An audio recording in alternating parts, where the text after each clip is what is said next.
হুজুর বাচ্চাকে নিয়ে আদর করছেন। ইমাম হোসেনকে বলছেন, হোসেন কে বড় বলো তো, তুমি বড় না আমি বড়? হোসেন বলছেন, নানাজি আমি আপনার থেকে বড়। আশ্চর্য কথা, তুমি আমার থেকে বড় কিভাবে? হোসেন বলছেন, নানাজি বলুন তো আপনার পিতার নাম কি? হুজুর বলছেন, আমার পিতার নাম আব্দুল্লাহ।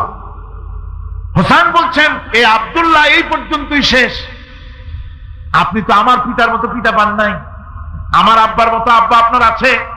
আমার আব্বাকে বলা হয় আসাদুল্লাহিল গালিব, সমস্ত কাফেরদের জন্য বিজয়ী বীর বাঘ আমার আব্বা। এবং আমার আব্বা সম্পর্কে আপনি বলেছেন, আনা মাদিনাতুল ইলম ওয়া আলিয়ুম বাবুহা, আমি হচ্ছে একটি জ্ঞানের রাজ্য আর আলী হচ্ছে সেই রাজ্যে প্রবেশের প্রধান তোরণ। আমার বাপের মতো বাপ আছে আপনার?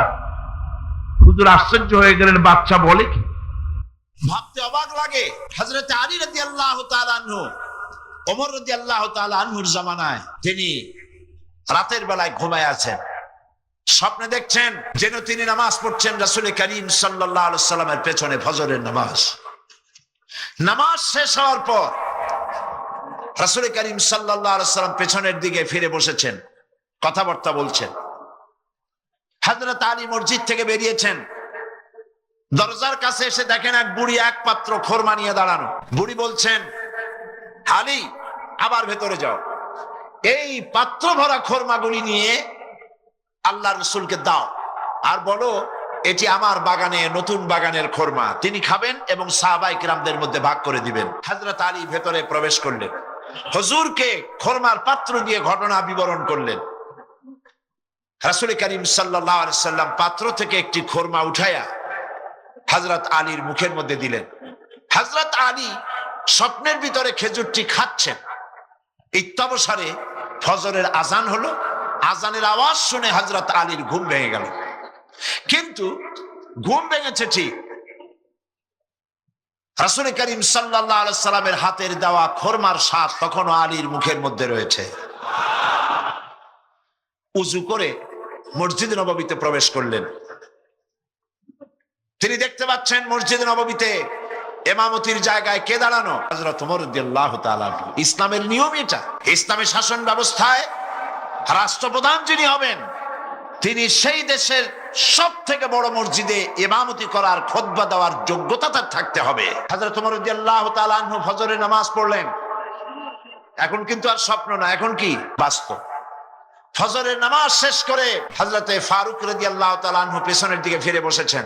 হযরত আলী উঠেছেন, মসজিদ থেকে বেরোবেন, দরজার কাছে এসে দেখেন এক বুড়ি এক পাত্র খোরমা নিয়ে দাঁড়ানো। বুড়ি বলছেন, আলী আবার ভেতরে যাও, এই পাত্র ভরা খোরমা নিয়ে আমিরুল মুমিনিনকে বলো এটি আমার নতুন বাগানের খোরমা, যেন তিনি খান আর রাসূলুল্লাহর সাহাবীদের মধ্যে যেন ডিস্ট্রিবিউট করে দেন। হযরত আলী দেখছেন কি আশ্চর্য কথা, যা স্বপ্নে দেখলাম তাই বাস্তব হচ্ছে। ভেতরে গিয়ে আমিরুল মুমিনিনকে খোরমার পাত্র দিলেন আর ঘটনা শোনালেন। হযরত আলীর মুখের মধ্যে দিয়ে দিলেন। হযরত আলী খোরমা চিবোচ্ছেন, খুব মজা লাগতেছে। হযরত আলী বলছেন, ওমর পাত্রে তো খোরমা অনেক আছে, সবাইকে যদি একটা দুইটা করে দাও তারপরেও থাকবে, খোরমা খুব মজার, তুমি দাও না আমাকে আর একটা বেশি। জিদনি তামরাতান উখরা, আমাকে আর একটা খোরমা দাও। হযরত ওমর বলছেন, ইয়া আলী লাউ আন্না রাসূলুল্লাহ সাল্লাল্লাহু আলাইহি ওয়াসাল্লাম যাদাক লাজিদনাক।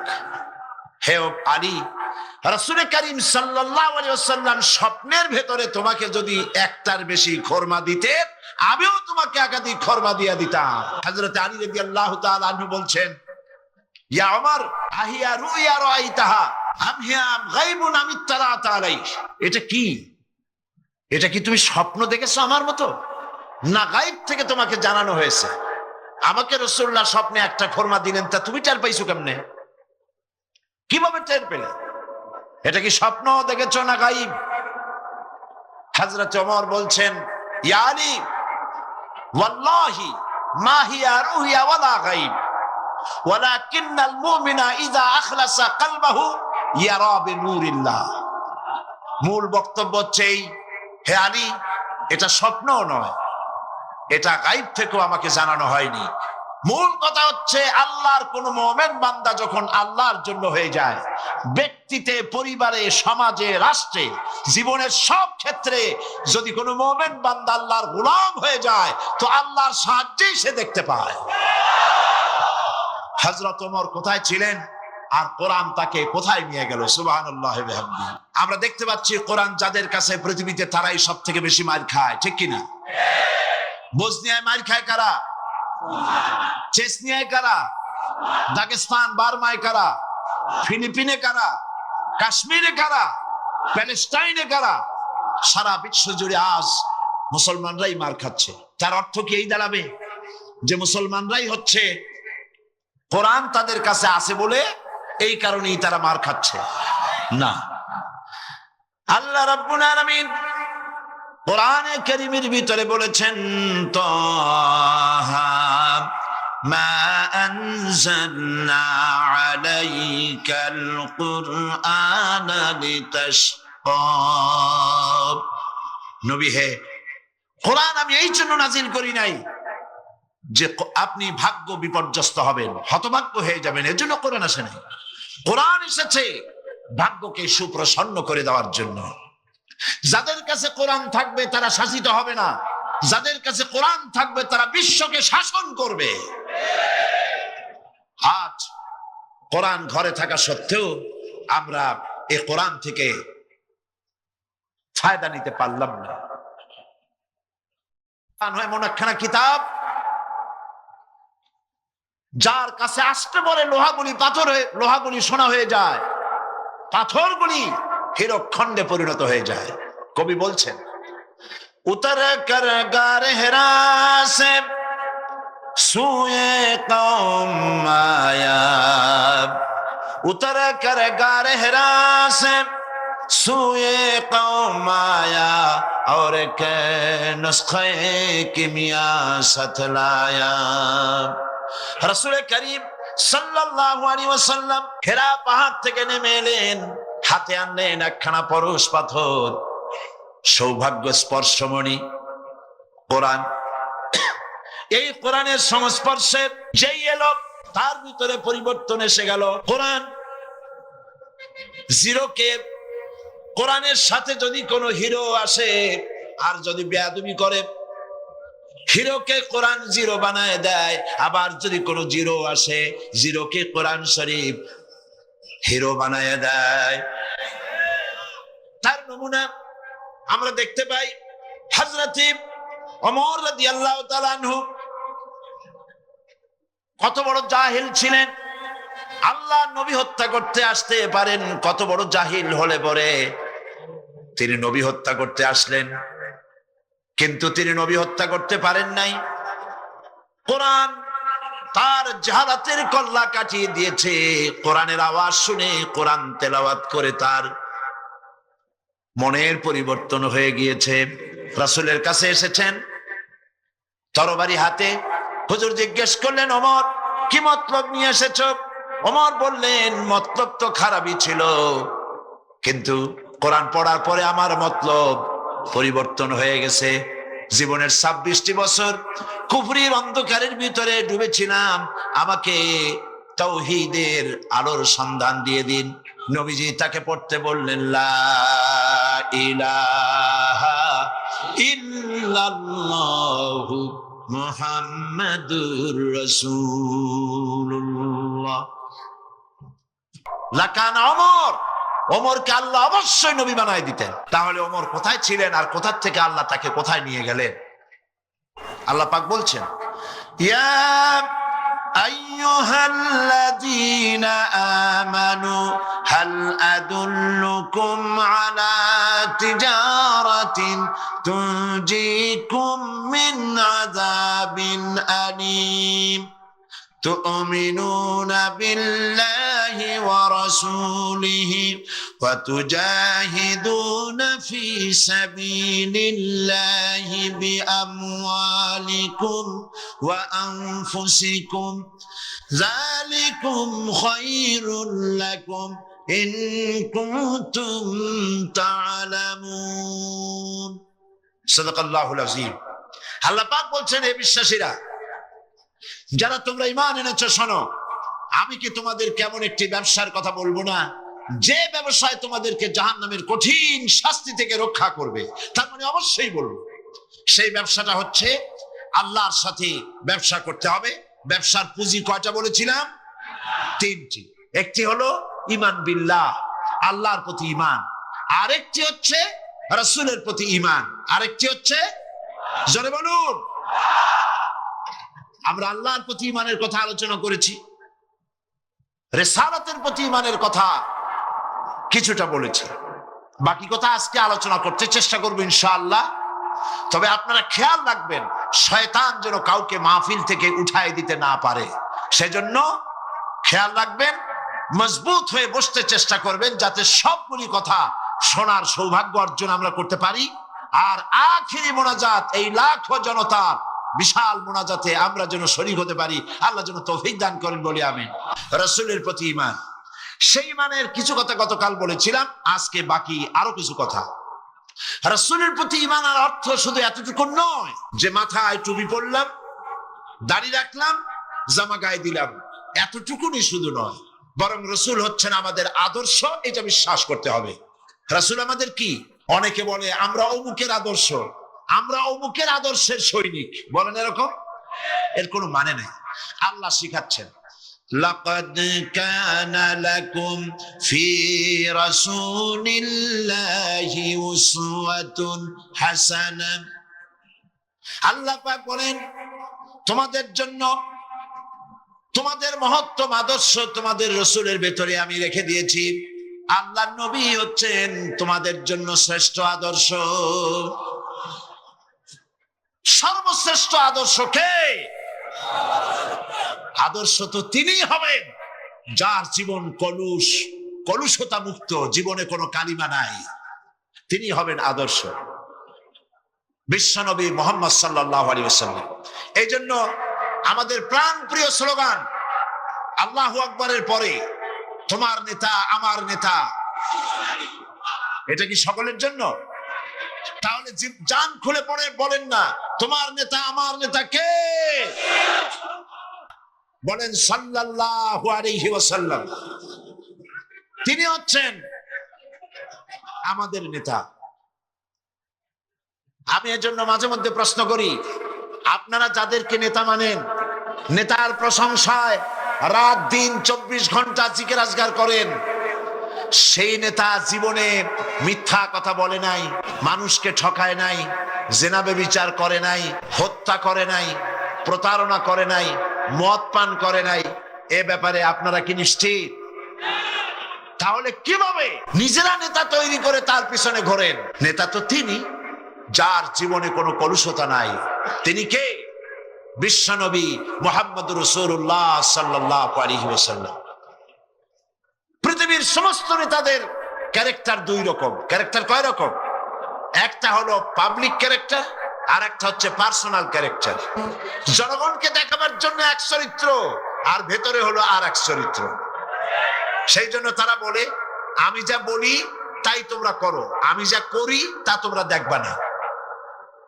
রাসূল কি এরকম বলেছেন? আল্লাহর নবী তার বক্তব্য হচ্ছে, আমার স্ত্রীরা ও আমার সাহাবায়ে কিরাম, দিনের আলোতে আর রাতের আধারে আমার মধ্যে যা কিছু তোমরা দেখতে পাও, যে আচরণ তোমরা দেখতে পাও, সবগুলি খুলে খুলে মানুষের সামনে বলে দাও। সুবহানাল্লাহ বলবেন না? আমার জীবনের সব কথা মানুষের সামনে বলে দাও। এই জন্য রাসূল করিম সাল্লাল্লাহু আলাইহি ওয়াসাল্লাম হচ্ছেন শ্রেষ্ঠ আদর্শ।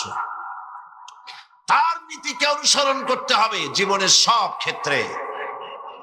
একটা মানুষ কতটা চরিত্রবান, কতটা ভালো, সেই কথা কে বলতে পারে? কার সার্টিফিকেট সবচাইতে বেশি নির্ভরযোগ্য? ম্যাজিস্ট্রেট, চেয়ারম্যান, মন্ত্রী, পীর সাহেব, মৌলানা সাহেব, কে সব থেকে একটা পুরুষের নির্ভরযোগ্য সার্টিফিকেট কে দিতে পারে? স্ত্রী দিতে পারে। রাসূলুল্লাহর চরিত্রের সার্টিফিকেট আল্লাহ তো দিয়ে রাখছেন। তারপর তার স্ত্রীর সার্টিফিকেটটা দেখুন। হেরা পাহাড় থেকে যখন নেমে এসে তিনি বলেছিলেন, আমি ভয় পেয়েছি, তাড়াতাড়ি করে আমাকে ঢেকে দাও। হযরতে খাদিজা জিজ্ঞেস করেছিলেন, আবুল কাসেম আপনার কি হয়েছে, কেন আপনি, আপনার চোখ বড় হয়ে গিয়েছে, শরীর কাঁপছে, গায়ে জ্বর উঠেছে, কারণ কি? তিনি বললেন, আমি এরকম এক জ্যোতির্ময় মহাপুরুষ দেখেছি যাকে আমি জীবনে কোনোদিন দেখি নাই। এই সমস্ত কথা আমাকে বলেছে, আমি পড়তে পারি না বলেছি, তারপরে আমাকে 3 বার বলার পরে আমাকে সিনার সাথে আলিঙ্গন করেছে, এরপর আমি বলতে পেরেছি, আমি ভয় পেয়ে গেছি। হযরতে খাদিজা বলেন, আবুল কাসিম, হে কাসিমের পিতা, আমি নিশ্চিত করে বলতে পারি কোন জিন, কোন দুষ্ট শয়তান আপনার অনিষ্ট করতে পারে না, কারণ আপনি কখনো মিথ্যা কথা বলেন না, আপনি প্রতিবেশীর হক আদায় করেন, আত্মীয়দের হক আদায় করেন, এতিম মিসকিনকে খেতে দেন, বিধবাকে আশ্রয় দেন, আপনার ক্ষতি কোনো জিন বা শয়তান করতে পারে না। নবীজি পরবর্তী সময় হযরত খাদিজাকে যখন ঈমানের দাওয়াত দিলেন, যখন তিনি বললেন, আমি আল্লাহর নবী, তুমি ঈমান আনো আল্লাহর উপরে, আমাকে রাসূল হিসাবে, নবী হিসাবে মানো, হযরত খাদিজা এক মুহূর্ত দেরি করেন নাই, সঙ্গে সঙ্গে হযরত খাদিজা বলেছেন, লা ইলাহা ইল্লাল্লাহু মুহাম্মাদুর রাসূলুল্লাহ। হে কাসেমের পিতা, আমি অবশ্যই বুঝতে পেরেছি আপনি আল্লাহর নবী। বিগত বছরগুলিতে আপনার মধ্যে যে আখলাক, যে চরিত্র দেখেছি, এটা কোনো সাধারণ মানুষের চরিত্র হতে পারে না। রাসূল করিম, রাসূলের উপর ঈমান আনার অর্থই হলো তার আদর্শের অনুসরণ করা, অনুকরণ করা, তিনি যা বলেছেন সবটা করা, যা করেছেন সবটা করা, মেনে নেওয়া। এইখানে যদি দ্বিধাদ্বন্দ্ব থাকে তাহলে তো মুমিন হওয়া যাবে না। বলছে ওমর, একটা বিচারের সানি করে দাও, দ্বিতীয়বার বিচারটা করে দাও। তো প্রথমবার কার কাছে গেছিলে? তো তিনি বললেন যে আমি প্রথমবার তো মুহাম্মদ সাল্লাল্লাহু আলাইহি ওয়াসাল্লামের কাছে গেছিলাম, আমি মুসলমান মানুষ, আমার বিরুদ্ধে ইহুদি কেস দায়ের করলো, হুজুর সাক্ষী প্রমাণ নিয়ে আমি মুসলমান, নামাজ পড়ি, যুদ্ধে যাই, চাঁদা দেই, আমার বিরুদ্ধে রায়টা দিলেন, এটা কি সঠিক হয়েছে? আপনি বরং এই সবকিছু শুনে মিলে এটাকে দ্বিতীয়বার বিচারটা করে দেন। হযরত ওমর রাদিয়াল্লাহু তাআলা আনহু বললেন, দাঁড়াও, অপেক্ষা করো, আমি বিচার করতেছি। ঘরের মধ্যে প্রবেশ করলেন, তরবারি একখানা নিয়ে আসলেন, আর তরবারি দিয়ে আঘাত দিলেন। বললেন, আল্লাহর বান্দা, রাসূল করিম সাল্লাল্লাহু আলাইহি ওয়াসাল্লাম বিচার করার পর সেই বিচার যে মানতে পারে না, তার বিচার তো এরকম করে করে দিতে হয়। লোকটি দ্বিখণ্ডিত হয়ে গেল। রাসূলের কাছে খবর এলো, ওমর রাদিয়াল্লাহু তাআলা আনহু মুসলমান হত্যা করেছেন। চতুর্দিকে বদনাম ছড়িয়ে গেল। রাসূল করিম সাল্লাল্লাহু আলাইহি ওয়াসাল্লাম চিন্তায় পড়ে গেলেন, হযরত ওমর এতটা করতে গেলেন কেন? আল্লাহ পাকের পক্ষ থেকে আয়াত নাজিল হয়ে গেল। আল্লাহ রাব্বুল আলামিন শোনালেন, ফালা ওয়া রাব্বিকা লা ইউমিনুন, হে নবী, আপনার রবের কসম, আপনার আল্লাহর কসম, যেই ব্যক্তি ঈমানের দাবি করে, মুসলমানের দাবি করে, আপনার হুকুম, আপনার সিদ্ধান্ত মানতে দ্বিধা দ্বন্দ্বে ভোগে, সে কখনোই মুমিন হতে পারে না, সে মুমিন নয়। ওমর যাকে হত্যা করেছে সে মুসলমান নয়, মুনাফিক। সুতরাং ইসলাম কবুল করলে ইসলামের সবটা মানতে হবে, অল্প একটু মানলে হবে না। রাসূল করিম সাল্লাল্লাহু আলাইহি সাল্লামকে, তার উপর ঈমান আনতে হলে সম্পূর্ণটাই মানতে হবে। রাসূল করিম সাল্লাল্লাহু আলাইহি ওয়াসাল্লামের জীবনে, তার মিশনে বাধা আসলো কেন?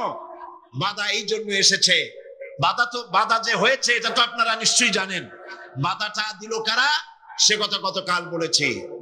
যদি রাসূল করিম সাল্লাল্লাহু আলাইহি সাল্লাম শুধুমাত্র টুপির কথা বলতেন, দাড়ির কথা বলতেন, জামার কথা বলতেন, কদু খাওয়ার কথা বলতেন, মিষ্টি খাওয়ার কথা বলতেন, আতর লাগাবার কথা বলতেন, সুরমা লাগাবার কথা বলতেন, তাহলে রাসূলকে মার খেতে হতো না, ঠিক কিনা বলেন?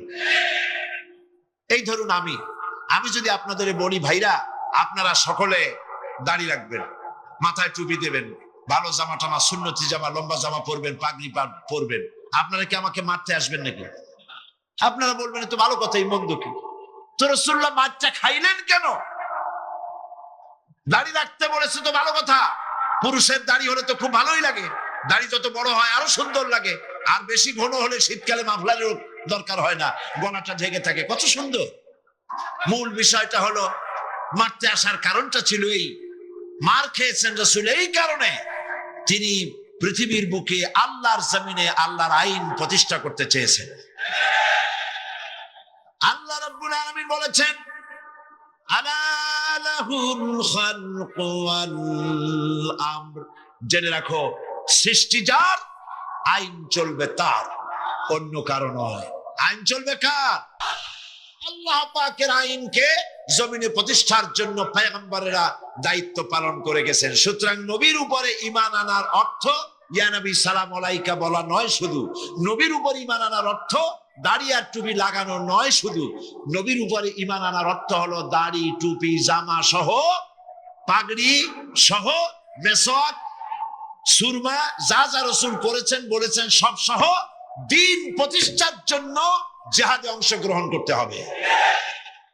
সেই কথাই আসছে 3 নম্বরে গিয়ে, ওয়াতুজাহিদুনা ফি সাবিলিল্লাহি বিআমওয়ালিকুম ওয়া আনফুসিকুম যালিকুম খায়রুল লাকুম ইন কুনতুম তা'লামুন। আল্লাহর রাস্তায় জিহাদ করো। আল্লাহর রাস্তায় কি করো? জিহাদ। জোরে বলেন কি? জিহাদ করো। কি দিয়ে? মাল আর জান দিয়ে। যদি তোমরা ইসলাম বুঝে থাকো তাহলে এই জিহাদে অংশগ্রহণ করো। এখন জিহাদ কাকে বলে? লোকেরা ধারণা করেছে জিহাদ মানে হলো যুদ্ধ। জিহাদ এই নামটা শোনার মাত্রই, যখনই কারো মুখে শোনে জিহাদ অথবা কাগজে পড়ে জিহাদ, তো পাঠকের মনে তখন একটা চিত্র ভেসে ওঠে, বিরাট দাড়িওয়ালা, টুপিওয়ালা, জামাওয়ালা, হাতে লম্বা তরবারি, সমানে দৌড়াইতেছে আর কাফের কুচায় কুচায় শেষ করে ফেলাই দিতেছে, এর নাম হলো জিহাদ। এই জন্য ফার্সিতে একটা কথা আছে, অলেকিন কালামদার কাফে দুশমনাস্ত, দুশমনের হাতে কলম ছিল, যেমন খুশি তেমন মুসলমানদের ইতিহাসকে তারা বিকৃত করেছে। জিহাদ মানে যুদ্ধ নয়, জিহাদ মানে হোলি ওয়ার নয়, জিহাদ মানে হার্ব নয়, জিহাদ মানে কিতাল নয়। যুদ্ধ এটার আরবি কিতাল হতে পারে, হার্ব হতে পারে, ওয়ার হতে পারে, কিন্তু জিহাদ শব্দের অর্থ এগুলি নয়। জিহাদ কি? জিহাদের আবিধানিক এবং পারিভাষিক অর্থ হচ্ছে যে কোনো উদ্দেশ্যকে সফলতার শীর্ষে পৌঁছে দেওয়ার জন্য যে প্রাণান্তকার প্রচেষ্টা চালানো হয়, জান দিয়ে, মাল দিয়ে, অর্থ দিয়ে, যে কোনো উপায় যে চেষ্টা চালানো হয়, ওই চেষ্টার নাম হলো জিহাদ। ওই চেষ্টার নাম কি? জিহাদ। তো আমাদের উদ্দেশ্য হলো, লক্ষ্য করুন, আমাদের উদ্দেশ্য হলো জমিন হলো আল্লাহর। চিল্লায় বলুন, জমিন কার? আল্লাহর জমিনে। মানুষ কার? আল্লাহর জমিনে আল্লাহর মানুষের উপরে আইন কার? আল্লাহ পাকের আইনকে প্রতিষ্ঠিত করার জন্যে আমি যদি বই লিখি, এটা আমার লেখার জিহাদ। আমি যদি এই রাস্তায় পয়সা খরচ করি, এটা হলো আমার আর্থিক জিহাদ। আমি এই রাস্তায় চূড়ান্ত, আমাকে যদি কেউ বাধা দেয় সশস্ত্র ভাবে, তখন সশস্ত্র ভাবে তার মোকাবেলা যদি আমি করি, এটা হলো জিহাদের চূড়ান্ত রূপ। জিহাদের অর্থ শুধুমাত্র হিন্দু যেখানে পাও কুচাইয়া মারো, এর নাম জিহাদ নয়। বলা হয়েছে জিহাদ ফি সাবিলিল্লাহ ওয়া তুজাহিদুনা ফি সাবিলিল্লাহ। জিহাদ হবে আল্লাহর পথে। জিহাদ হবে কার পথে? পৃথিবীতে যত যুদ্ধ হয়, আমেরিকা যুদ্ধ করছে, ইউরোপ করছে, ইন্ডিয়া করছে, পৃথিবীর বিভিন্ন দেশ এক দেশ আর এক দেশের সাথে যুদ্ধ করে। উদ্দেশ্য কি? উদ্দেশ্য হলো দেশের সীমা আরো বাড়ানো, ঠিক কিনা? অর্থ লুটপাট করা, ঠিক কিনা? চুরি করা, ডাকাতি করা, ছিনতাই করা, ক্ষমতা বাড়ানো। এই জন্য এ হচ্ছে ক্ষমতা প্রতিষ্ঠিত করার জন্য তাদের লড়াই। ইসলামের জিহাদ রাজ্য বাড়াবার জন্য নয়, অর্থ সম্পদ লুণ্ঠন করার জন্য নয়, নিজের ক্ষমতা পাকাপোক্ত করার জন্য জিহাদ নয়। ইসলামের জিহাদ হচ্ছে কোরআনের আইনকে দেশে প্রতিষ্ঠিত করার জন্য চেষ্টা করার নামই জিহাদ। আপনারা জানেন বেলালের কি অপরাধ ছিল? বেলালের কি অপরাধ ছিল?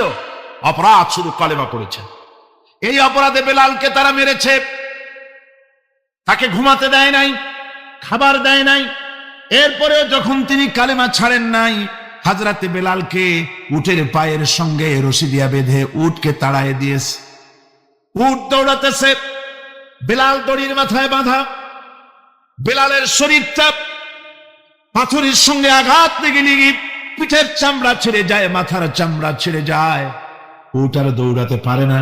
তখন উটের পা থেকে হযরতে বেলালকে খসিয়ে নিয়ে উত্তপ্ত মরুভূমির উপরে বেলালের রক্তাক্ত শরীরটাকে চিৎ করে শুইয়ে দিয়ে কাফির বেঈমানেরা লোহার রড দিয়ে চতুর্দিকে দাঁড়িয়ে তাকে পিটাচ্ছে আর বলছে, বেলাল এখনো মুহাম্মদের সাল্লাল্লাহু আলাইহি সাল্লামের আল্লাহরে ভুলে যা, লাশ মানাতের উপরে ঈমানে আন। এমন কঠিন সময়ের ভিতরে হযরতে বেলাল একটা আঙ্গুল উঁচু করে বলছেন, আহাদ আহাদ আহাদ, লা ইলাহা ইল্লাল্লাহ, লা ইলাহা ইল্লাল্লাহ, লা ইলাহা ইল্লাল্লাহ। একটু জোরে পড়েন, লা ইলাহা ইল্লাল্লাহ।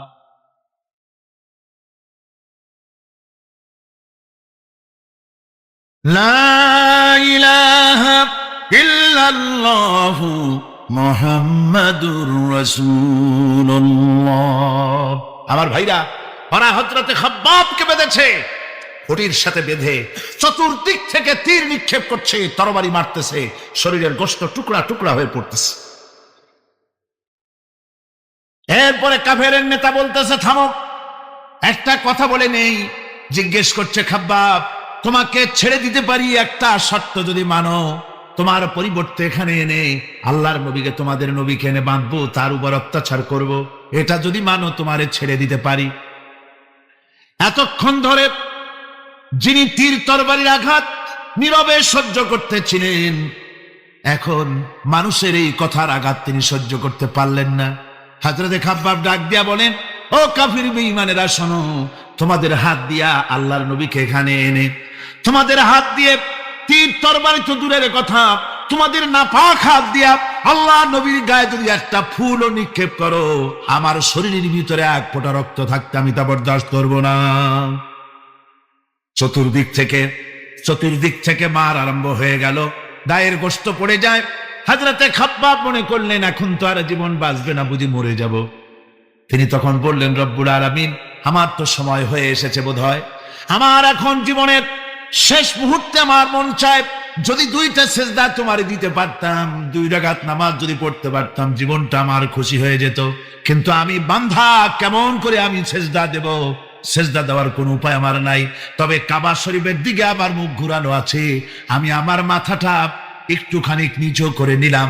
আমার এই মাথা নিচু করাকে আমার জীবনের শেষ সেজদা হিসাবে ধরে নিও। কাফির বেঈমানেরা হযরতে খাব্বাবের মাথা ধরি অন্যদিকে ঘুরিয়ে দিল। হযরতে খাব্বাব পড়লেন, ফাইনামা তুওয়াল্লু ফাসাম্মা ওয়াজহুল্লাহ, যেদিকেই মুখ ঘুরাও সেদিকেই আল্লাহ, আল্লাহ ছাড়া কোনো দিক নাই। আমার ভাইরা, এই জিহাদে এত বড় ফজিলত আল্লাহ রাব্বুল আলামিন দেখেছেন। দ্বীন প্রতিষ্ঠার জন্য যারা লড়ে, আল্লাহ পাক তাদের জন্য বিরাট নিয়ামত রেখেছেন। সুবহানাল্লাহ পড়ে, লা তামাসসুহান নার আইনুন বাকাত মিন খাশিয়াতিল্লাহ ওয়া আইনুন বাতাত তাহরিসু ফি সাবিলিল্লাহ, রাওয়াহু তিরমিজি। হযরত ইবনে আব্বাস রাদিয়াল্লাহু তাআলা তিনি বলছেন, আমি রাসূলুল্লাহকে বলতে শুনেছি, আল্লাহ নবী বলেছেন, 2টি চোখকে জাহান্নামের আগুন 2টা চোখকে স্পর্শ করবে না। একটা চোখ হচ্ছে গভীর রাত্রে যারা আল্লাহর ভয় পেয়ে জাহান্নামের ভয়তে যারা কান্দে, জাহান্নামের আগুন ওই চক্ষুকে স্পর্শ করবে না। আর যারা দ্বীন প্রতিষ্ঠার জন্য, আল্লাহর দ্বীন কায়েমের জন্য ময়দানে যারা লড়াই করে, রাতের বেলায় পাহারা দেয়, ওই পাহারারত চোখের মধ্যে জাহান্নামের আগুন ওই চোখে স্পর্শ করবে না। আমার ভাইরা, হযরত উসমান রাদিয়াল্লাহু তাআলা আনহু বলছেন, মান রাবাতা লাইলাতান ফি সাবিলিল্লাহ কানাত কা আলফি লাইলাতিন সিয়ামুহা ওয়া কিয়ামুহা। 1000 রাত ধরে রোজা রাখলে 1000 রাত ধরে ইবাদত করলে আর 1000 দিন ধরে রোজা রাখলে যে সওয়াব হবে, একটা ঘন্টা একটা রাত যদি কেউ পাহারা দেয় আল্লাহর দ্বীনকে প্রতিষ্ঠার জন্য, আল্লাহর দ্বীনের কোন ইসলামী রাষ্ট্রের প্রহরায় যদি কেউ যদি থাকে, একটা রাতে পাহারা দিয়ে যে সওয়াব হবে। রাসূল পাক সাল্লাল্লাহু আলাইহি ওয়াসাল্লামের একটি হাদিস যা মিশকাত শরীফের মধ্যে বর্ণিত আছে। মিশকাত শরীফের সম্ভবত 336 পৃষ্ঠায় এই হাদিসটি বর্ণনা করা হয়েছে যে হযরত ইবনে আয়েশ রাদিয়াল্লাহু তাআলা আনহু হচ্ছেন এই হাদিসের রাবী। তিনি বলছেন, একবার হুজুর সাল্লাল্লাহু আলাইহি ওয়াসাল্লাম এক ব্যক্তির জানাজায় গিয়ে উপস্থিত হলেন। হযরত ওমর রাদিয়াল্লাহু তাআলা আনহু তখন হুজুরকে বললেন, হে রাসূল, আপনি এই লোকটার জানাজা পড়বেন? এই লোক তো ইসলামের এই ক্ষতি করেছে, সেই ক্ষতি করেছে, অমুক করেছে, এই লোকটার আপনি জানাজা পড়বেন? হুজুর তখন উপস্থিত লোকদের জিজ্ঞেস করলেন, হাজিরিন, তোমরা কি কেউ এই লোকটাকে কোন ইসলামের ভালো কাজ করতে দেখেছো? একজন লোক দাঁড়িয়ে গেলেন, তিনি বললেন, হে আল্লাহর নবী, আমি সাক্ষী, আমি দেখেছি। একটা মুজাহিদ বাহিনী জিহাদ করে ফিরতেছিল, তো এক জায়গায় তারা ডেরা গাড়লো, শিবিরে স্থাপন করলো রাত কাটাবে বলে। আমি দেখেছি এই লোকটি সারা রাত সেই মুজাহিদদেরকে, সাহাবীদেরকে সারা রাত জেগে জেগে পাহারা দিয়েছে।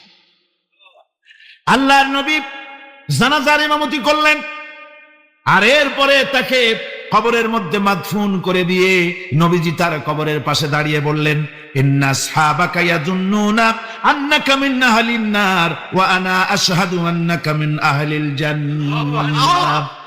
নবীজি বলছেন, ও কবরবাসী, তোমার সাথীরা মনে করে তুমি জাহান্নামী, আর আমি নবী মুহাম্মদ সাল্লাল্লাহু আলাইহি ওয়াসাল্লাম সাক্ষী দিচ্ছি তুমি বেশক আল্লাহর বেহেশতি, তুমি অবশ্যই আল্লাহর জান্নাতে যাবে। এরপর হযরত ওমরের দিকে ফিরে রাসূলুল্লাহ বললেন, ওমর, মানুষের শুধু বাহ্য দৃশ্যটাই দেখো না, তার অন্তরের জজবাটাকেও কদর করো। সুবহানাল্লাহ ওয়া বিহামদিহি।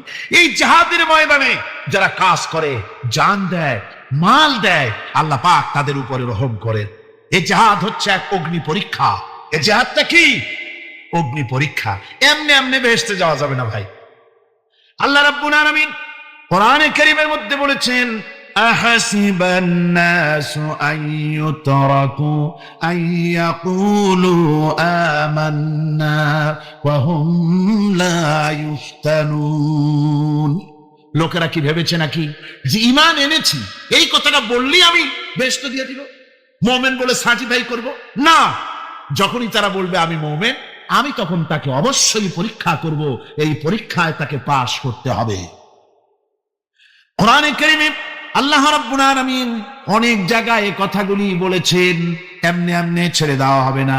আমি অতীতের লোকদেরকেও পরীক্ষা করেছি, তোমাদেরকেও পরীক্ষা করব। পরীক্ষা না দিয়ে কেউ তোমরা বেহেশতে যেতে পারবে না। এই জমিনে তোমাদের আগুনের পরীক্ষা দিতে হবে। পয়গম্বরেরা কষ্ট করেছেন, সাহাবায়ে কিরাম কষ্ট করেছেন।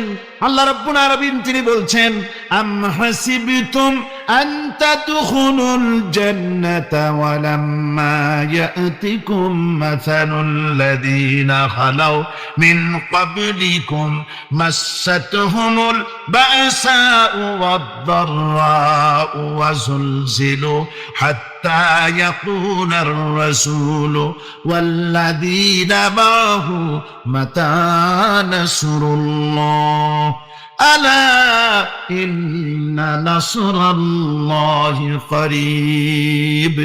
আল্লাহ রাব্বুল আলামিন বলেন, তোমরা কি মনে করেছো যে তোমরা বেহেশতে প্রবেশ করবে, অথচ তোমাদের পূর্বে যারা এই পৃথিবীতে এসেছিল তাদেরকে আমি যেমন পরীক্ষা করেছি ওরকম পরীক্ষা এখনো তোমাদের উপরে আসে নাই, ওরকম বিপদও আসে নাই, মুসিবতও আসে নাই। এমন বিপদ এসেছিল নবীদের উপরে, সাহাবায়ে কিরামদের উপরে, যে বিপদে মানুষ জর্জরিত হয়ে গিয়ে নবী এবং তার সাথী সঙ্গীরা একথা তারা মুখ থেকে বেরিয়ে গেছে, মাতা নাসরুল্লাহ, আয় আল্লাহ তোমার মদত কখন আসবে, তোমার মদত কখন আসবে? মার খেতে খেতে তো শেষ হয়ে গেলাম। এইভাবে যখন মার আসে চতুর্দিক থেকে, আর মুমিনেরা ময়দানে পা জমায়ে টিকে থাকে দিন প্রতিষ্ঠার জন্য, আল্লাহ তখন খুশি হয়ে এক সময় ঘোষণা করে দিবেন, আলা ইন্না নাসরাল্লাহি করিব, আর দেরি নাই, আমার মদত, আমার সাহায্য তোমাদের জন্য অবধারিত। সুবহানাল্লাহ। আমার ভাইরা, বিষয়টা সহজ নয়। শুধু দুইটা সেজদা দিয়া, শুধু তাহাজ্জুদের কিছু নামাজ পড়িয়া আল্লাহর জান্নাতে যাওয়া এত সহজ নয়, রাস্তা খুব কঠিন, রাস্তা খুব। ये शहादत गहे उल्फत में कदम रखना, ये शहादत गहे उल्फत में कदम रखना, लोग समझते हैं आसान है मुसलमान होना। এটা হলো শাহাদাতের উত্তপ্ত ময়দানে পা রাখা। লোকেরা মনে করে ইসলাম গ্রহণ করা, মুসলমান হওয়া বুঝি বড় সহজ ব্যাপার। এত সহজ না। আমরা হানফি মাসলাকের লোক, ইমাম আবু হানিফার মাসলাক অনুযায়ী চলি। আমরা মনে করি বেহেশতে এমনি যাব, কিন্তু আমাদের ইমাম সাহেব কি করছেন ওই ইতিহাস আমাদের জানা নেই। খাজা বাবার মহব্বতে অস্থির। রজব মাস আসলে পরে বড় বড় ডেক্সি চড়ায়, সেই ডেক্সির উপরে লাল শালু বিছায়, তারপরে টাকা পয়সা রোজগার বহুত করে। আসলে তো খাজা না, আসলে হচ্ছে ইয়া খাজা কুস্তু আজা, পেট তো ভরে যা। পেট ভরার জন্য পয়সা করে ইনকাম করা। খাজার লা ইলাহা ইল্লাল্লাহ, এই চিশতিয়া তরিকার জিকির গ্রহণ করা হয়েছে, কিন্তু চিশতিয়া তরিকা যে আরেকটা আছে, তারাগার পর্বতে পৃথিবীরাজের সঙ্গে লড়াই করা, সেইটার কাছে নেই আমরা, সেটা।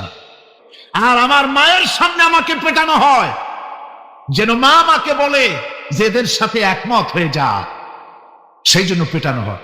তা আমার মা আমার মায়ের দেখে, আর মায়ের চোখ থেকে পানি পড়তে থাকে, তখন আমার মনে বড় কষ্ট লাগে। তবে আলহামদুলিল্লাহ মা আমার এমন, আমার মার দেখেন আর হজম করেন, আর আমাকে বলেন খবরদার এক চুলো সিদ্ধান্ত থেকে নড়বা না।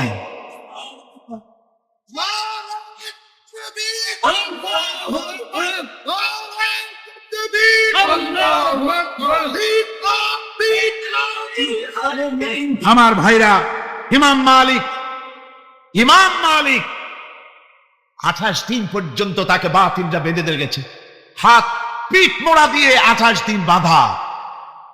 এই হাত বাহু থেকে ডিসকানেক্ট হয়ে গিয়েছে, এই বাহুর জোড়া থেকে ডিসকানেক্ট হয়ে গিয়েছিল হাত, 28 দিন পর্যন্ত বাঁধা ছিল। ইমাম আহমদ বিন হাম্বল, ইসলাম বিরোধীরা তাকে পিটাইছে, প্রত্যেকটা চাবুকের সাথে গায়ের গোশত উঠে এসেছে। এই জন্য কবি বলতেছি, पैरवी बू हनीफा की सनद जिंदान है, हम्बली होता है पीठ पर दुर्रे खाने की बात। হানাফি হতে চাও, জেল জরিমানার জন্য প্রস্তুতি নাও। শুধু সবরি কলা খাইয়া বেহেশতে যাওয়া যাবে না, এত সহজ না। আঙ্গুর বেদানা, সবরি কলা আর দুধের স্বরের উপর ইসলাম আসে নাই, ইসলাম এসেছে ময়দানের উপরে। জান দিয়ে রক্ত দিয়ে ইসলাম প্রতিষ্ঠা হয়ে গোটা দুনিয়ার নির্যাতিত নিপীড়িত জনতার মুখে হাসি ফুটিয়েছে ইসলাম।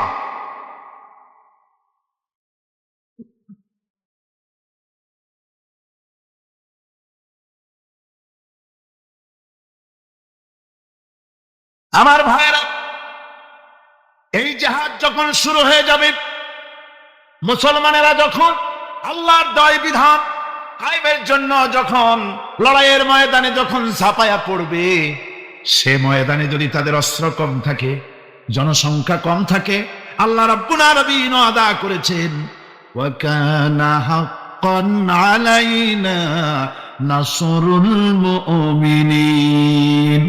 আল্লাহ রাব্বুল আলামিন বলেন, মুমিনরা যখন বিপদে পড়ে যায়, তখন মুমিনদের সাহায্য করা আমি আল্লাহর জন্য ওয়াজিব হয়ে যায়। আমি আল্লাহর জন্য ওয়াজিব। আমার মুমিন ময়দানে মার খাবে আমার দিনের জন্য, আর আমি তাকায় তাকে দেখবো না, তা হবে না। প্রাথমিক পর্যায়ে দেখবো যে তোমরা আসলেই দিন প্রতিষ্ঠার জন্য লড়ো কিনা। তোমাদের বিবি বাল বাচ্চা তোমাদের সামনে শেষ হবে, ঘর বাড়ি চলে যাবে, চাকরি যাবে, সব যাবে, তারপরেও আমার দিন প্রতিষ্ঠার জন্য ময়দানে টিকে থাকো কিনা। যদি তা থাকো, তাহলে আমার মদত অবশ্যম্ভব। আর কাফিরদের বিরুদ্ধে বিজয়ের জন্য রব্বুল আলামিন বলেছেন, ওয়া কাফাল্লাহুল মুমিনিনাল কিতালা ওয়া কানাল্লাহু কাবিয়ান আজিজা। কাফিরদের বিরুদ্ধে লড়াইয়ের ময়দানে মুসলমানদেরকে সাহায্য করার জন্য আল্লাহই যথেষ্ট। কে যথেষ্ট? আল্লাহ যথেষ্ট। রব্বুল আলামিন বলেছেন, ওয়ালা তাহিনু ওয়ালা তাহজানু ওয়া আনতুমুল আলাউনা ইন কুনতুম মুমিনিন। কোনো ভয় নাই, কোনো চিন্তা নাই, যদি তোমরা মুমিন হও আমি আল্লাহ রাব্বুল আলামিন তোমাদেরকে বিজয়ী করব। এ ওয়াদা কার? আল্লাহর ওয়াদা কখনো মিথ্যা হয়? আল্লাহ কি মিথ্যা কথা বলেন? নাউযুবিল্লাহ। ওয়ামান আসদাকু মিনাল্লাহি কিলা। আমি আল্লাহর চাইতে সত্যবাদী আর কে হতে পারে? আল্লাহ পাক বলছেন আমি সাহায্য করব তোমাদেরকে, যদি প্রয়োজন হয় তাহলে আমি ফেরেশতা দিয়ে সাহায্য করব। সুবহানাল্লাহ। আল্লাহ রাব্বুল আলামিন সূরা আল-আনফালের ভিতরে ঘোষণা করেছেন, দুনিয়ার মানুষকে তিনি শুনায় দিচ্ছেন নবীজির সঙ্গে সাহায্যের ব্যাপারে যে কথাবার্তাগুলি হয়েছিল।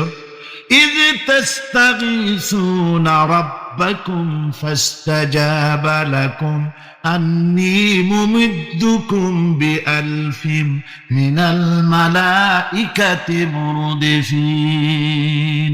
স্মরণ করো সেই সময়ের কথা যখন তোমরা আমার কাছে কাকুতি বিনীত করে সাহায্য কামনা করতেছিলে যে আমাদেরকে 1000 ফেরেশতা দিয়ে সাহায্য করা হোক। আল্লাহ রাব্বুল আলামিন বলেন তোমরা যখন সাহায্য প্রার্থনা করেছিলে আমি সাহায্য তোমাদের দিয়েছি। স্মরণ করো সেই সময়ের কথা যখন তোমাদের নবী তোমাদেরকে বলেছিল ইয তাকুনু লিল মুমিনিনা আলাইয়াকফিয়াকুম আইয়ুমিদ্দাকুম রাব্বুকুম বিসালাসাতিন আলাফিন মিনাল মালাইকাতি মুনজিলিন। আল্লাহ রাব্বুল আলামিন বলেন আমি এইভাবে করে যখন তোমাদের নবী তোমাদেরকে বলেছিল যে তোমাদের জন্য এটা কি যথেষ্ট নয় যে আল্লাহ পাক তোমাদের জন্য 3000 দিয়ে ফেরেশতা নাজিল করবেন, হ্যাঁ আমি তখন 3000 ফেরেশতা নয় বরং 5000 ফেরেশতা দিয়ে তোমাদেরকে সাহায্য করার ওয়াদা করেছি। 3000 নয় 5000 চিহ্নযুক্ত ফেরেশতা নাজিল করে দিয়ে তোমাদের সাহায্য করব বলে আমি ওয়াদা করেছি। আজও সেই মদদ আল্লাহর পক্ষ থেকে আমাদের জন্য ওই মদদ আজও আসতে পারে। কবি বলছেন সে যায় বদরে পয়দা কুন ফিরিস্তে তেরি নুসরত কো উতর সকতে গর্দু সে কতর আন্দর কতর আবি।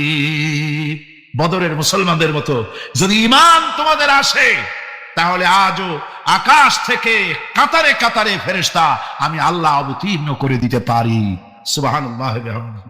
আমার ভাইরা, হযরতে সাদ বিন আবি ওয়াক্কাস রাদিয়াল্লাহু তাআলা আনহু তিনি কাদিসিয়ার যুদ্ধের পর যখন পারস্য দখলের জন্য চললেন, পারস নগর অবরোধ করলেন, সামনে পড়ল নদী, এই নদী পাড়ি দিবেন, সাথে তার হাজার হাজার সৈন্য, এই সৈন্য নিয়ে নদী পাড়ি দিবেন।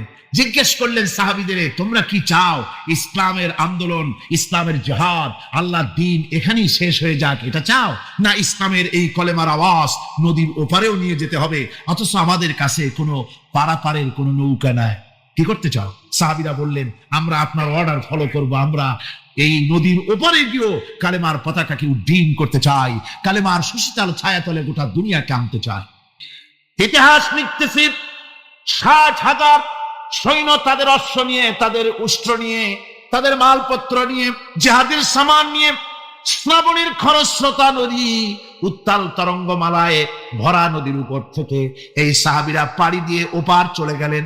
ওপার যাওয়ার পরে হযরতে সাদ বলছেন তোমাদের কেউ কি হারায় গেছে নাকি? সবাই এদিক ওদিক তাকায়, খোঁজ করে বলল মানুষ তো দূরের কথা, একটা উটও আর ঘোড়াও একটাও হারায় যায় নাই। একজন বলল আমার একটা পেয়ালা, যে পেয়ালা আমি পানি পান করতাম, সেই পেয়ালাটা তুফানে ছিটকে কোথায় চলে গেছে, ওইটা হারায় গেছে। হযরতে সাদ বলেন মুজাহিদের কোন জিনিস দরিয়া নিতে পারে না, অবশ্যই তা ফেরত আসবে। এই কথা তিনি বলতেছিলেন, হঠাৎ করে দরিয়ার কিনারে একটা আওয়াজ হলো, দেখা গেল তুফানের ভিতরে সেই হারানো বাটিটা তাদের মধ্যে বেরিয়ে এসেছে। আল্লাহু আকবার! মুজাহিদদেরকে সাহায্য করেন স্বয়ং আল্লাহ রাব্বুল আলামিন। আফ্রিকার জঙ্গলের কাছে ভিন্ন ইতিহাস, জঙ্গলের কাছেই মুসলমানদেরকে থাকতে দেওয়া হয়েছিল। মনে করা হয়েছিল জঙ্গলের সমস্ত হিংস্র প্রাণীরা এই মুসলমানদের শেষ করে দেবে, যুদ্ধ করা লাগবে না। হযরতে সাদ সে অবস্থা বুঝতে পারলেন, তিনি একটা মঞ্চ তৈরি করলেন। সেই মঞ্চের উপরে দাঁড়ায় জঙ্গলের প্রাণীদের দিকে লক্ষ্য করে তিনি নোটিশ জারি করে দিলেন, বললেন, ইয়া আইয়াতুহাল হাশারাত ওয়াস সিবাউ নাহনু আসহাবু রাসূলুল্লাহ সাল্লাল্লাহু আলাইহি ওয়াসাল্লাম। হে জঙ্গলের হিংস্র প্রাণীরা, আমরা আল্লাহ রাসূলের সাহাবী। ফাইন্নানা নাসিলুনা ফামান ওয়াজাদনা বাদাহু কাতালনাহু। আমরা রাসূলের সাহাবী, এইখানে আল্লাহর দ্বীনকে কায়েম করার জন্য আমরা এসেছি আল্লাহর কলেমার আওয়াজ নিয়ে। আমরা এখানে রাত কাটাবো। সুতরাং এই জঙ্গলের ভিতরে হিংস্র প্রাণী যত আছো সব আমাদের এই জায়গা ছেড়ে অন্যত্র চলে যাও। আফ্রিকার জঙ্গলি মানুষেরা চিন্তা করলো, মানুষের কথা কি জঙ্গলি প্রাণীতে শোনে নাকি, পাগলে কয় কি? তারা তাকায় তাকায় দেখলো হযরতে সাদের এই ঘোষণার পরে বাঘের কাতারে বাঘ, সিংহের কাতারে সিংহ, সাপের কাতারে সাপ, যার যার ডিম আর বাচ্চাগুলি মুখে কামড়ায়া সাহাবীদের এলাকা ছেড়ে দিয়ে তারা অন্যত্র চলে গেল। আমার মুসলমান ভাইরা, এই ছিল মুসলমানদের ইতিহাস। দ্বীন প্রতিষ্ঠা করার কাজে মুসলমান এগোলে আল্লাহই মদত করেন। কে মদত করেন? বিশ্বকবি, কবি সম্রাট আল্লামা ইকবাল রহমতুল্লাহ আলাইহি বলেছেন, দশত দশত है दरिया भी न छोड़े हमने, दशत दश्त है दरिया भी न छोड़े हमने, बहर जुल्मत दौड़ा दिए घोड़े हमने। আমরা সেই মুসলমান, প্রান্তর তো প্রান্তর। আমরা দরিয়ার খরচ্ছতা উত্তাল তরঙ্গের উপর থেকে ঘোড়া দাবড়িয়ে আফ্রিকার ভূখণ্ডে কালেমার পতাকা আমরা উড্ডীন করেছি। লা ইলাহা ইল্লাল্লাহু মুহাম্মাদুর রাসূলুল্লাহ। সমুদ্রের ঢেউকে, দাজলা নদীর ঢেউকে আল্লামা ইকবাল স্মরণ করায় দিচ্ছেন। ও দরিয়ার ঢেউ, ऐ मौज जजला तू भी पहचानती है हमको, अब तक है तेरा दरिया अफसाना हमारा।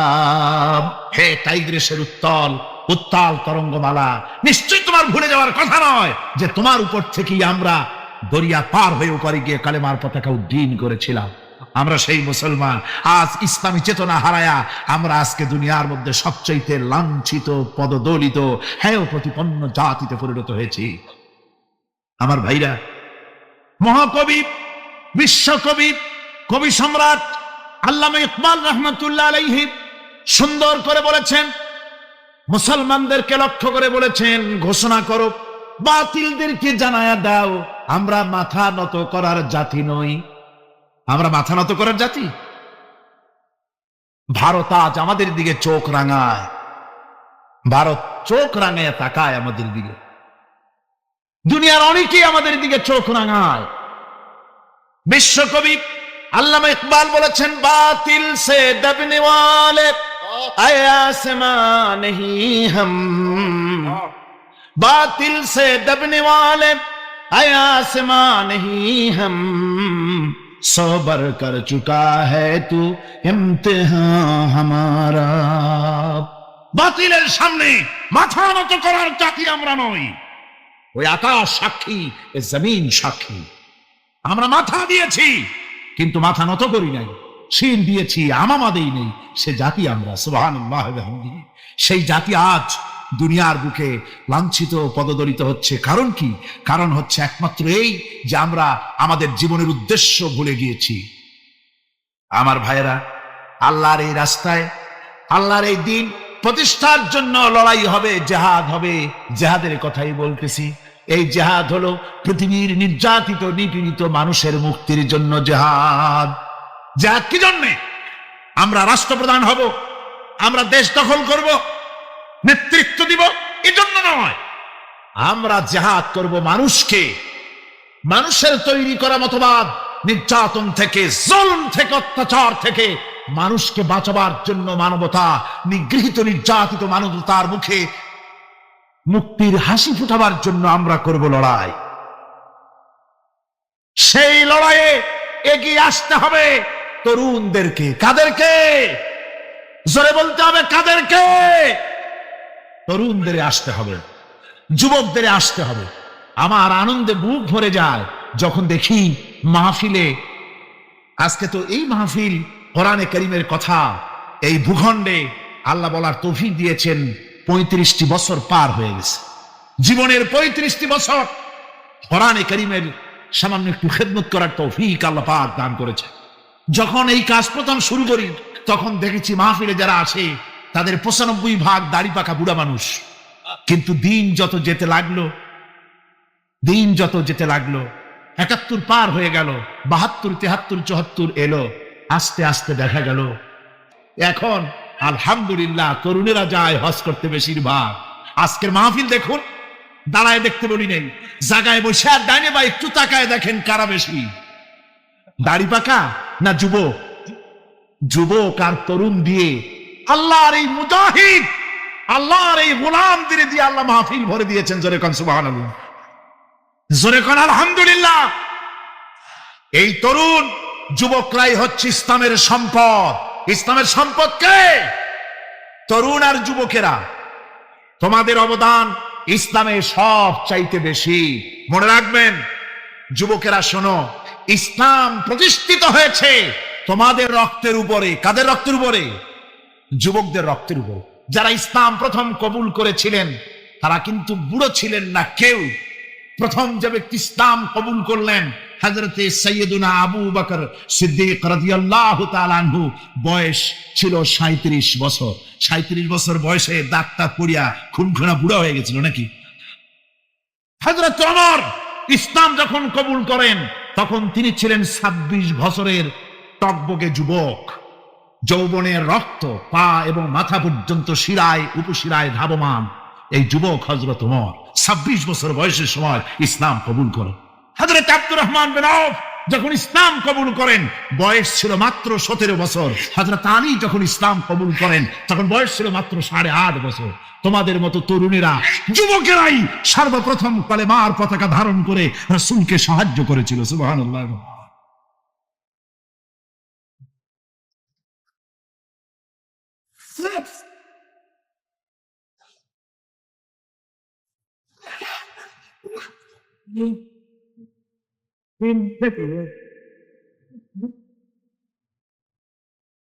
আমার মুসলমান ভাইয়েরা থামুন। আমার ভাইয়েরা, যুবকদের অবদানই চিরকাল ইসলামে বেশি ছিল। তাই বলে যারা বৃদ্ধ মানুষ তাদের কিন্তু কোনো মন খারাপ করার কোনো কারণ নাই, ঠিক কিনা? যেহেতু আমরা যারা বয়সের প্রান্তে এসে গেছি আমরাও ওই যৌবন কালটা পেরিয়ে এসেছি, ঠিক কিনা? আরেকটি কথা, কিয়ামতের দিন কোন বুড়ো মানুষ বেহেশতে যাবে না, সব যুবকরা যাবে। বেহেশতে যাবে কারা? বুড়োরা বোধহয় ভয় পেয়ে গেছেন। রাসূল পাক সাল্লাল্লাহু আলাইহি ওয়াসাল্লাম বলেছেন, আমার কথা না, হুজুর বলেছেন কোন বুড়ো মানুষ বেহেশতে যাবে না, কোন কালো মানুষ বেহেশতে যাবে না। এখন রাসূল যদি বলেন তার কথাই তো আইন। হুজুর বলেন কালো মানুষ বেহেশতে যাবে না, একটা কালো মানুষ কান দিয়ে তো পড়েই গেছে। হুজুর বলেন কেঁদো না, তুমি যখন বেহেশতে যাবে চাঁদের মতো সুন্দর চেহারা নিয়ে বেহেশতে যাবে। বুড়ার কান্না দেখে হুজুর বলছেন কেঁদো না, তুমি যখন বেহেশতে যাবে আল্লাহ তোমার যুবক বানায় পাঠায় দিবে। যেহেতু বেহেশত হচ্ছে যুবকদের জন্য, সুবহানাল্লাহ বিহামদিহি, অত নাজ নিয়ামত, অত আনন্দ, বুড়া মানুষে তো খাইয়ে খুঁয়ে বেহেশত নষ্ট করে ভালোবে। এই জন্য যৌবন দরকার, স্বাস্থ্য দরকার বেহেশত উপভোগ করার জন্য। সেই জন্য বেহেশতে যাবে কারা? তরুণেরা যাবে। কারা যাবে? তরুণ তরুণী দিয়ে আল্লাহ পাক বেহেশত ভরে ফেলবেন। সুবহানাল্লাহ। আমার তরুণেরা, যুবকেরা শোনো, রাসূলুল্লাহ তোমাদের কত সম্মান দিয়েছেন। কে সম্মান দিয়েছেন? রাসূলুল্লাহ। রাসূলুল্লাহ এক জায়গায় বক্তৃতা করছে, এমন সময় দেখা গেল একজন তরুণ সাহাবী, নাম তার জারীর রাদিয়াল্লাহু তাআলা আনহু। চাঁদের মতো চেহারা তার ছিল, খুব সুন্দর চেহারা ছিল তার। হযরত জারীর বসতে না পেরে জায়গা পায় না, দাঁড়ায় আছে। রাসূল নিজের গায়ের চাদরটা খুলে জারীরের দিকে নিক্ষেপ করলেন, বললেন, জারীর দাঁড়িয়ে আছো, আমার চাদর উপরে বসো। সুবহানাল্লাহ।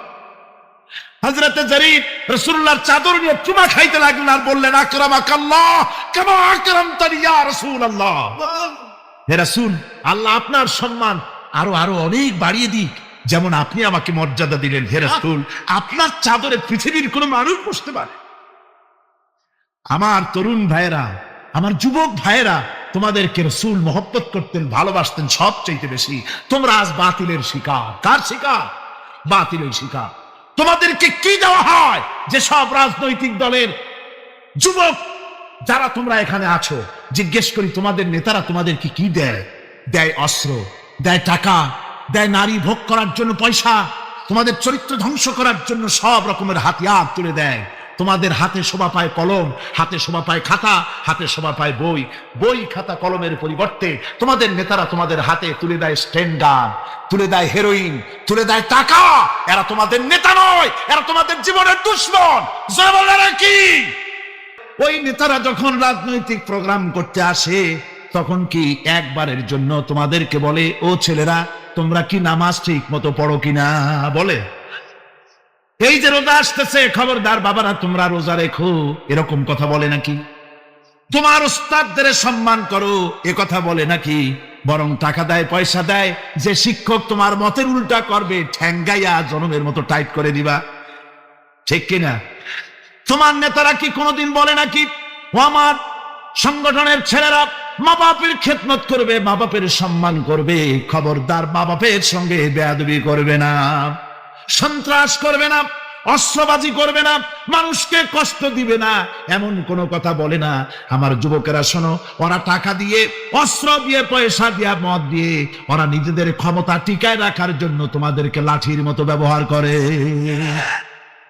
সুতরাং আজকের তরুণদেরকে বুঝতে হবে, তরুণেরা ভালো করে বোঝো, তোমরা রাসূলের সৈনিক।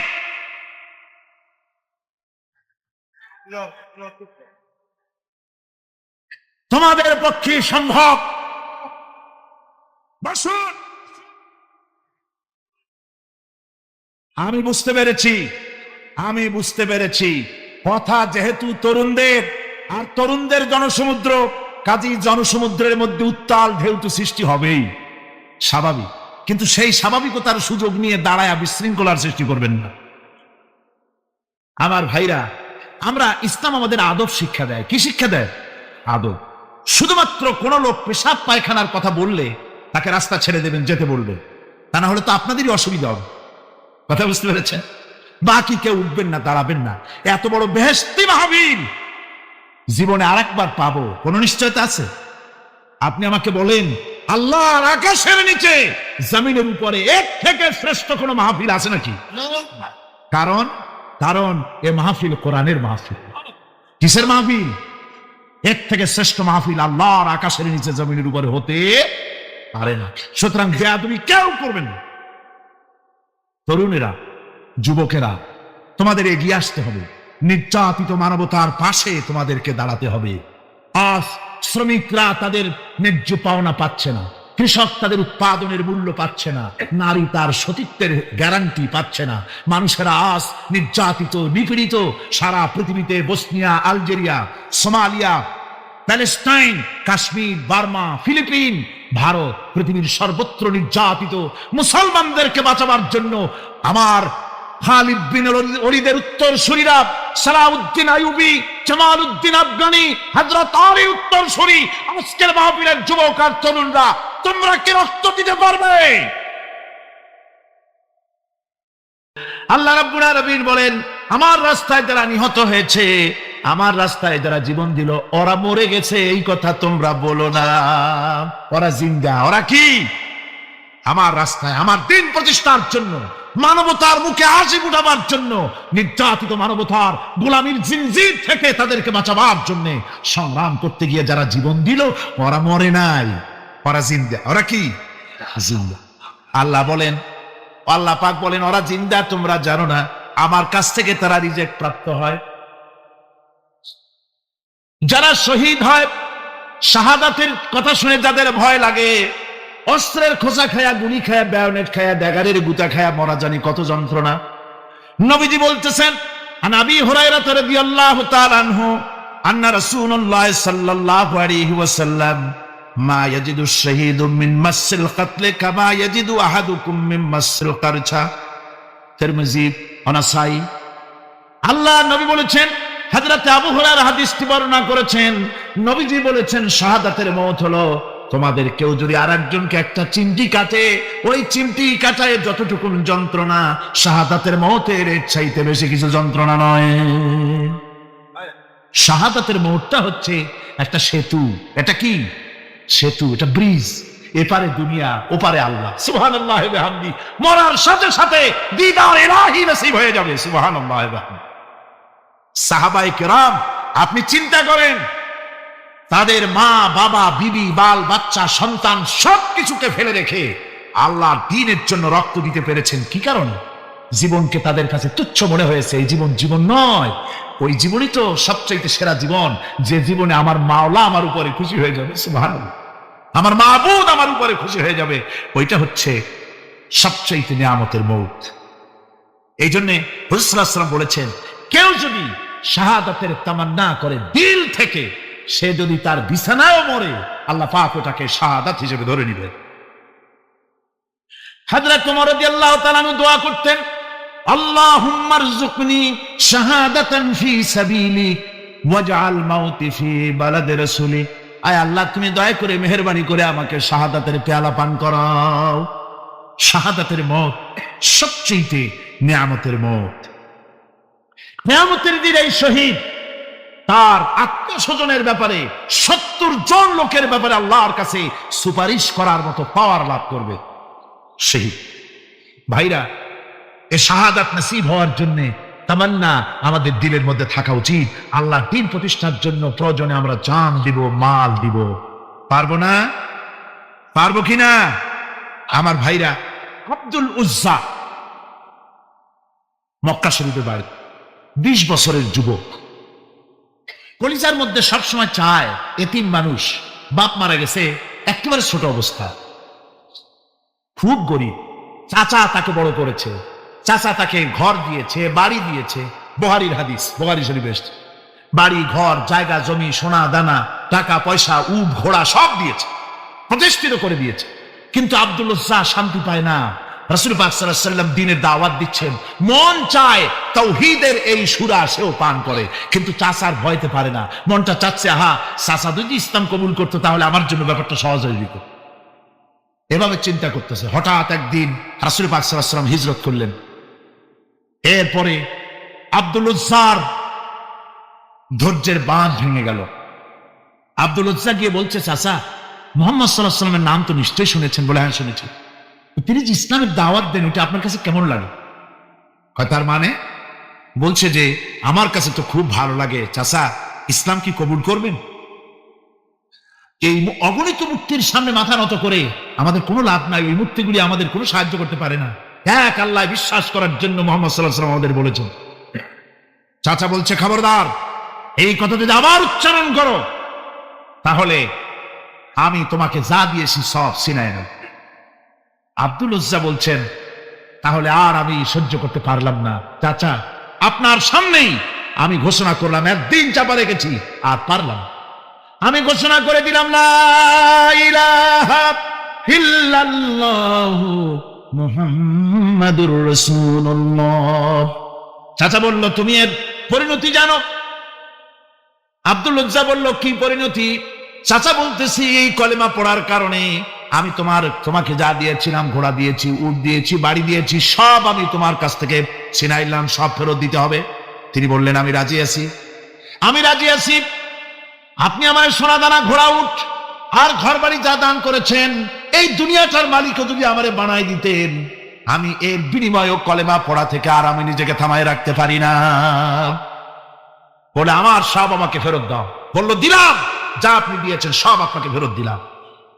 চাচা বলছে, জায়গা জমি টাকা পয়সা সোনা দানা সব পেলাম, তোমার গায়ে যে জামা, তোমার পরনের যে লুঙ্গি, ওটা আমার টাকার খোলো। আব্দুল উজ্জা বললেন, আপত্তি নাই। জামা খুলে দিলে, পরনের লুঙ্গিটাও খুলে দিলে। 20 বছরের যুবক এই অবস্থায় চলে গেলেন মায়ের কাছে। মা আব্দুল উজ্জাকে এই অবস্থায় দেখে 2 চোখ চেপে ধরলেন, বললেন, বাবা, তোমার এই অবস্থা কেন? ছেলে বলছে, মা, ইমান আনার কারণে আমি সব হারায় ফেলেছি, আমার আর কিছুই নাই। ইমান আনার কারণে আমার এই অবস্থা হয়েছে। মা বলছে, বাবা, আমার কাছে কি চাও? ছেলে বলছে, মা, আমি চলে যেতে চাই মদিনায়, আল্লাহর নবী মুহাম্মদুর রাসূলুল্লাহ সাল্লাল্লাহু আলাইহি সাল্লামের দরবারে চলে যেতে চাই, আমি একটু বস্ত্র চাই। মা একটা পুরানা কম্বল তার হাতে দিয়ে দিলেন। আব্দুল উজ্জা কম্বলটাকে ছিঁড়ে এক টুকরা কোন রকম হাঁটুর উপরে জড়ায় নিলেন, আর এক টুকরা গায়ে দিয়ে নিলেন। আব্দুল উজ্জা আবার বহু কষ্ট করে মরুভূমি পাড়ি দিয়ে মদিনা মুনাওয়ারায় চলে গিয়ে বাবি জিবরিল থেকে ঢুকে আসহাবে সুফফার চবুতরার সামনে বসে আছেন, ছেঁড়া কম্বল পরা। এবার বিশ্ব নবী, দুনিয়া আখিরাতের বাদশা জনাব মুহাম্মদ রাসূলুল্লাহ সাল্লাল্লাহু আলাইহি ওয়াসাল্লাম যখন মসজিদের নিজের ঘরের থেকে দরজা খুলে বেরিয়েছেন, দেখেন এক যুবক বসা, একটা আধাটা কম্বল পরা, হাঁটুর উপরে কোন রকম করে রানটা লজ্জাস্থানটা ঢাকার, গায়ে একটা ছেঁড়া কম্বল। তার এই অবস্থা দেখে হুজুর জিজ্ঞেস করেন, তুমি কে? যুবক বলছে, আমি আব্দুল উজ্জা। ইসলাম কবুল করার জন্য আমার সব ছিল, আমি কম ধনী ছিলাম না, আমার চাচা সব নিয়ে গেছে, সিনাই রেখেছে, আমার লুঙ্গিটাও দেয় নাই। ঘটনা সব তিনি খুলে খুলে বললেন। হুজুর বললেন, তোমার নাম আব্দুল উজ্জা নয়, তোমার নাম আব্দুল্লাহ। হযরত আব্দুল্লাহ জুলবাদাইন কি রাসূলুল্লাহ দিয়া দিলেন, আসহাবে সুফফাদের সাথে মিলাই দিলেন, এখানে থাকো, খাবার আসতে পরে খাবে। তাদের সব সময় খাবার থাকতো না। আসহাবে সুফফায় তারা থাকতেন যাদের ঘর নাই, বাড়ি নাই, থাকার জায়গা নাই। ক্ষুধার জ্বালায় যখন তারা অতিষ্ঠ হয়ে যেতেন, নবীজি ঘরের থেকে তাহাজ্জুদের জন্য যখন বেরোতেন, ক্ষুধার্ত সাহাবীরা রাসূলের চেহারা দেখার সঙ্গে সঙ্গে ক্ষুধা নিবৃত হয়ে যেত।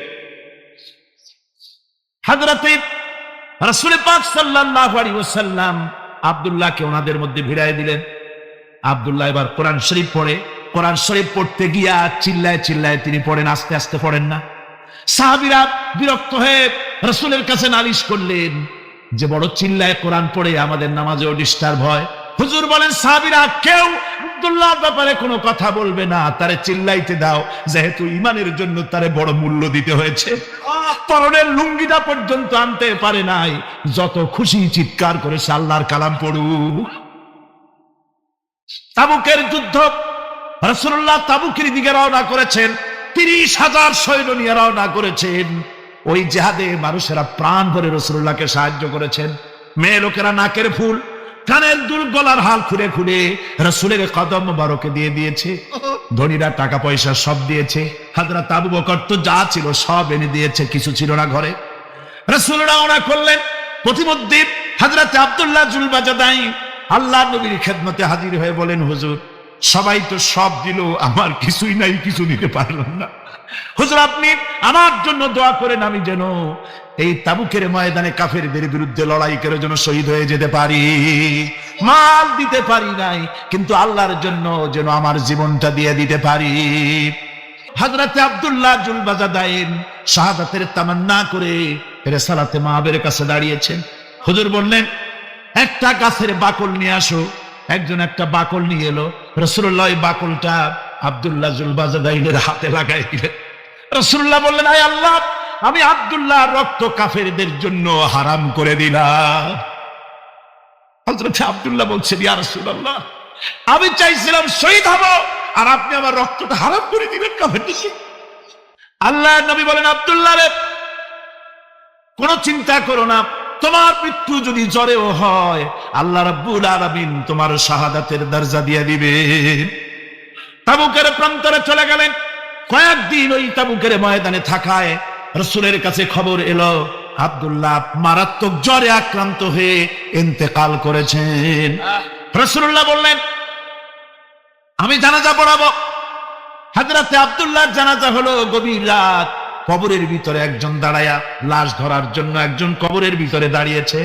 দুইজন লোকে লাশ নিয়ে আসতেছে। হযরতে বেলাল আলো উঁচু করে দাঁড়ায় ধরে আছে। অন্ধকার রাত, কবরের ভিতরে একজন দাঁড়ানো, লাশ নিয়ে এসেছে দুজনে। কবরের ভিতরে যিনি দাঁড়ানো তিনি বলছেন, এই লাশকে তোমাদের ভাইকে আদবের সাথে কবরে রাখো। কবরের মধ্যে যিনি দাঁড়ানো তিনি আর কেউ নয়, বিশ্বনবী মুহাম্মদুর রাসূলুল্লাহ সাল্লাল্লাহু আলাইহি ওয়াসাল্লাম। হযরত রাসূলুল্লাহ বলতেছেন, আবু বকর ওমর, তোমাদের ভাইকে আদবের সাথে কবরে রাখো, খবরদার বেয়াদবি করো না।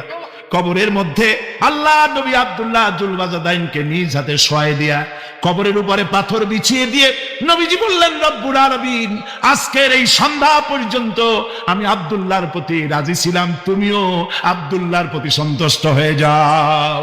হযরত ইবনে মাসউদ রাদিয়াল্লাহু তাআলা আনহু বলেন, আমি চিৎকার মেরে কেঁদে কেঁদে বললাম, আল্লাহ, আজকে যদি এই কবরে আব্দুল্লাহ না হয়ে আমি হতাম, আমার কিসমতটা ভালো হয়ে যেত।